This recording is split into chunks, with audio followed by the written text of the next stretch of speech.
नमस्कार दोस्तों, मैं राज पांडे। आप देख रहे हैं आरसीएन टुडे। आप सभी का आरसीएन न्यूज़ टुडे चैनल पर हार्दिक स्वागत है। लगातार इस चैनल के माध्यम से आपको सबसे ऑथेंटिक जानकारी देने का प्रयास किया जाता है। उसी क्रम में कुछ महत्वपूर्ण खबरों के बारे में बात करेंगे। जैसा कि आपको मालूम होगा कि भर्ती परीक्षाओं से संबंधित कोई भी खबर होता है, मैं सबसे पहले आपको देने का प्रयास करता हूँ। वही खबर देता हूँ जो सही और सटीक होता है। अगर आप किसी भी भर्ती परीक्षा की तैयारी कर रहे हैं और अपनी तैयारी को बहुत ही बेहतर करना चाहते हैं, तो टेक्स्ट बुक लगातार सेल लगाता रहता है और आपकी तैयारी को बेहतर करने का प्रयास करता है। टेक्स्ट बुक के द्वारा एक सेल लगाया गया है जिसका नाम है ग्रैंड उत्सव सेल। इस सेल के माध्यम से आप अपनी तैयारी को बहुत ही बेहतर कर सकते हैं। यह सेल जो है 12 दिसंबर से शुरू होगा और 13 दिसंबर तक चलेगा। तो 12 से 13 दिसंबर तक यह सेल चलने वाला, और इस तिथि के अंदर अगर आप इस तारीख के अंदर आप अगर इस सेल का लाभ लेंगे तो आपको आरसीएन कूपन कोड का यूज करने पर 12% का एक्स्ट्रा डिस्काउंट मिल जाएगा। एक है टेक्स्ट बुक पास प्रो, एक है text book pass pro max. दोनों आप ले सकते हैं और मैं आपको बताना चाहता हूं कि आपकी तैयारी इतनी बेहतर हो जाएगी कि परीक्षा को आप आसानी से क्वालिफाई कर पाएंगे। 900 से ज्यादा भर्ती परीक्षा की तैयारी करने का मौका मिलेगा। लाइव मॉक टेस्ट मिलेगा। 1.5 लाख से ज्यादा मॉक टेस्ट है। यूनिक प्रश्न है। 12 भाषा में आप तैयारी कर पाएंगे। और 900 से ज्यादा भर्ती, अगर आप किसी भी भर्ती परीक्षा की तैयारी करें, किसी भी राज्य के हैं, एसएससी, रेलवे, बैंकिंग या फिर यूपी ट्रिपल एससी स्टेट की भर्तियों की तैयारी कर रहे हैं, तो यह आपके लिए खुशखबरी है। इसलिए मैं आपसे कहूंगा कि आप अपनी तैयारी को लगातार बेहतर करने के लिए टेक्स्ट बुक के इस प्लेटफॉर्म से जुड़िए और 12 दिसंबर से 13 दिसंबर तक जो सेल चल रहा है, जो कि सबसे सस्ता और सबसे अच्छा है आपकी तैयारी के लिए, उस सेल के माध्यम से आप इसे ज्वाइन करिए और अपनी तैयारी को बेहतर करिए, जिससे आपकी परीक्षा आसानी से क्वालिफाई हो जाए। अगर आप 2-4 नंबर से सेलेक्ट नहीं हो पाते थे तो आपके लिए सुनहरा अवसर, आपके 2-4 नंबर इंक्रीज हो जाएंगे और का सिलेक्शन आसानी से हो जाएगा। आपका सरकारी नौकरी का सपना पूरा हो जाएगा। तो अभी जाइए आरसीएन कूपन कोड का यूज करिए, 12% एक्स्ट्रा डिस्काउंट के साथ इस ऑफर का लाभ उठाइए। डिस्क्रिप्शन बॉक्स के माध्यम से इसे ज्वाइन कर सकते हैं। दोस्तों, एक बड़ी खबर सामने निकल कर आई है कि उत्तर प्रदेश में जो है हड़ताल पर रोक लगा दी गई है। जैसा कि आपको मालूम होगा कि उत्तर प्रदेश में भर्ती परीक्षाओं से संबंधित ज़्यादातर हड़ताल होते हैं। उत्तर प्रदेश में 6 माह के लिए हड़ताल पर रोक इसलिए लगाया गया है जिससे कोई धरना प्रदर्शन भर्ती परीक्षा या इत्यादि कार्यों के लिए न किया जाए। प्रमुख सचिव नियुक्ति एवं कार्मिक यम देवराज ने इस संबंध में अधिसूचना जारी कर दी है। इसे सभी विभागों को भेज दिया गया है। अधिसूचना के अनुसार उत्तर प्रदेश अत्यावश्यक सेवाओं का अनुरक्षण अधिनियम 1966 में दी गई व्यवस्था के आधार पर शक्तियों का प्रयोग करते हुए आगामी 6 माह तक हड़ताल पर पूरी तरह से रोक लगा दी गई है। यह आदेश राज्य सरकार के अधीन आने वाले सभी कार्यालयों, निगम और स्थानीय प्राधिकरणों पर लागू होगा। तो ये पेपर की कटिंग है। अब कितना सही है कितना गलत है इसकी पुष्टि इस चैनल के माध्यम से नहीं की जाती है, लेकिन हड़ताल पर रोक लगाना इस बात का संकेत है कि अब आप किसी भी भर्ती परीक्षा को पूरा कराने के लिए या विज्ञापन निकलवाने के लिए आप हड़ताल नहीं कर पाएंगे। यह बिग ब्रेकिंग न्यूज़ अब तक की सबसे बड़ी अपडेट मैं आपको बता रहा हूँ। एलटी के शिक्षक भर्ती को लेकर भी बड़ी अपडेट है। जैसा कि मैं आपको बता दूं कि राजकीय माध्यमिक विद्यालयों में एलटी ग्रेड या सहायक अध्यापक शिक्षक भर्ती गणित विषय के लिए 6 दिसंबर को आयोजित प्रारंभिक परीक्षा की उत्तर कुंजी 5 दिन बाद गुरुवार को जारी की गई है। उत्तर प्रदेश लोक सेवा आयोग ने वर्ष 19 प्रकार समान अध्ययन एवं गणित विषय से संबंधित प्रश्न पत्रों का स्कैन कर प्रश्न पत्र एवं उनके उत्तर अपनी वेबसाइट पर अपलोड करने के लिए कहा है, अपलोड कर दिए हैं। और मैं आपको बताना चाहता हूँ कि 17 तक आपत्ति मांगी गई है। अगर कोई आपत्ति हो, आप किसी प्रश्न पर जो है डाउट रखते हो, कोई आपको प्रश्न गलत लगता है, उसका उत्तर गलत लगता है, तो आप जो है आपत्ति दर्ज करा सकते हैं।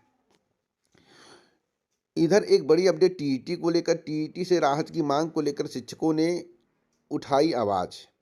आपको बता दें, देश भर से आए लाखों शिक्षकों ने टीईटी अनिवार्यता के विरोध में दिल्ली के जंतर मंतर गुरुवार को जोरदार प्रदर्शन किया है।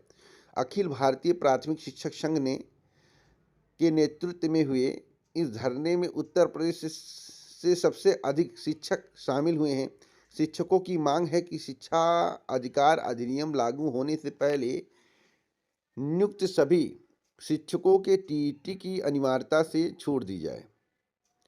और टीईटी की अनिवार्यता से छूट मिलेगी या नहीं मिलेगी इसकी संभावना तो अभी नहीं दिख रही, लेकिन ऐसा प्रतीत होता है यह धरना अगर 2027 चुनाव के ठीक 3-4-5 महीने तक चलता रहा तो यह मान कर चलिए कि 2027 चुनाव में सरकार लाभ लेने के लिए इसके लिए कोई नई व्यवस्था कर सकती है। इसकी प्रबल संभावनाएं हैं, लेकिन अभी वेट करने की आवश्यकता है। एक बड़ी अपडेट मैं आपको बता दूं, पीसीएस प्री परीक्षा को लेकर विवाद में है। और पीसीएस प्री परीक्षा में जो अभ्यर्थियों की बात है, पदों के सापेक्ष पास करने की बात है, उसको लेकर मामला कोर्ट में जा सकता है, क्योंकि उत्तर प्रदेश लोक सेवा आयोग की स्क्रीनिंग परीक्षाओं में पद के सापेक्ष जो है 15 गुना अभ्यर्थी सफल घोषित किए जाएंगे। आयोग ने पीसीएस प्रारंभिक परीक्षा 2025 में भी इनका मानक पालन करने का दावा किया है। प्रतियोगियों के आंदोलन को देखते हुए आयोग ने यह भी स्पष्ट किया है कि स्क्रीनिंग परीक्षाओं की संशोधित उत्तर कुंजी संबंधित भर्ती के अंतिम परिणाम के बाद जारी की जाएगी। आरओ को लेकर भी बवाल हुआ था, तो भर्तियों को लेकर बवाल होता रहता है। आपको बता दें कि पीसीएस मुख्य परीक्षा के लिए क्वालिफाई होने वाले अभ्यर्थियों की संख्या संशोधित उत्तर कुंजी जारी करने समेत अन्य मुद्दों पर उत्तर प्रदेश लोक सेवा आयोग की ओर से स्थिति स्पष्ट किए जाने के बाद भी प्रतियोगी नाराजगी दूर होने के बजाय और बढ़ गई है। प्रतियोगी छात्र संघर्ष समिति ने भी 15 दिसंबर को प्रस्तावित आंदोलन को समर्थन देने की घोषणा की है। समिति के अध्यक्ष अवनीश पांडे ने जो है आयोग की ओर से जारी स्पष्टीकरण का जवाब देते हुए कहा कि यूपीपीएससी की जो है तुलना संघ लोक सेवा आयोग से नहीं की जानी चाहिए। आवेदकों की संख्या बढ़ने पर 1990 से पहले पीसीएस में प्रारंभिक परीक्षा की व्यवस्था की गई। उससे पहले सीधे मुख्य परीक्षा होती थी। उस समय भी अभ्यर्थियों की संख्या 20 से 40 हज़ार के बीच होती थी। तो बाकी बहुत सारी बातें कही गई हैं, लेकिन हमें नहीं लगता कि अभी कोई सटीक समाधान है। अगर सटीक समाधान नहीं मिला तो यह मामला कोर्ट में चला जाएगा। इधर सीबीएसई ने 10वीं के पेपर पैटर्न में बदलाव कर दिया है। विज्ञान और सामाजिक विज्ञान को 3 और 4 सेक्शन में बांट दिया है। इसी पैटर्न पे उत्तर देने का निर्देश दिया गया है। तो ये अब तक की सबसे बड़ी अपडेट है। और संयुक्त प्रवेश परीक्षा के लिए आवेदन 24 तक है। तो बिहार विश्वविद्यालय की परीक्षा जो है समिति की ओर से डीएलएड संयुक्त प्रवेश परीक्षा 2026 के लिए आवेदन की प्रक्रिया शुरू हो चुकी है। आवेदन 24 दिसंबर तक आप कर पाएंगे। एक बड़ी अपडेट मैं आपको और बताना चाहता हूँ। 3 दिन की गिरावट के बाद उभरे सेंसेक्स निफ्टी। पीसीएस 2025 प्री परिणाम पर आयोग ने स्पष्ट की स्थिति की है। और मैं आपको बताना चाहता हूँ पीसीएस के बारे में मैंने बताया कि कुछ भी आप समाचार पत्र में पढ़िए, क्योंकि अभी विवाद सुलझा नहीं। जो विवाद और जो अभ्यर्थियों के मन में चल रहा है उसका सही जवाब नहीं दिया गया है, जिसके कारण यह मामला कोर्ट में जाने की संभावना। टीजीटी और पीजीटी की परीक्षा को लेकर बड़ा ही दुविधा वाली स्थिति बन चुकी है। टीजीटी और पीजीटी की परीक्षा कब होगी, क्योंकि उत्तर प्रदेश शिक्षा सेवा चयन आयोग में अभी नए अध्यक्ष नहीं आएंगे। सबसे पहले जानना यह जरूरी है कि उत्तर प्रदेश शिक्षा सेवा चयन आयोग में नए अध्यक्ष कब आएंगे। तो नए अध्यक्ष जो है जनवरी माह में उत्तर प्रदेश शिक्षा सेवा चयन आयोग में आ जाएंगे। 7 जनवरी से लेकर 18 जनवरी के बीच जो है उत्तर प्रदेश शिक्षा सेवा चयन आयोग में नए अध्यक्ष कार्यभार ग्रहण कर सकते हैं। इसकी प्रबल संभावनाएं जताई जा रही हैं। अब सवाल है कि यूपी टीजीटी पीटी की परीक्षा कब होगी। तो यूपी टीजीटी पीटी की परीक्षा के संबंध में जो करंट की जानकारी प्राप्त हुई है, उस जानकारी के अनुसार मैं आपको बता दूं, यूपी टीजीटी और पीजीटी की परीक्षा अप्रैल में या फिर मई माह में आयोजित की जा सकती है। अप्रैल में या मई माह में। लेकिन कुछ परीक्षाएं अप्रैल माह में प्रस्तावित है, जिसके कारण यह परीक्षा और डिले हो सकती है। तो मई या जून भी जा सकती है अगर उस परीक्षाओं का कोई अड़चन आया। एक बड़ी अपडेट मैं आपको और देना चाहता हूं यूपी ट्रिपल एससी की बिग ब्रेकिंग न्यूज़ मैं आपको बता दूं। जैसा लेखपाल भर्ती पर काम जनवरी माह में शुरू हो जाएगा या दिसंबर के एंड से भी शुरू हो सकता है, लेकिन जनवरी में प्रबल संभावना है कि जनवरी में लेखपाल भर्ती को लेकर खुशखबरी आपको मिल सकती है। उसके बाद जेए भर्ती और लोअर पीसीएस की भर्ती को लेकर खुशखबरी मिल सकती है।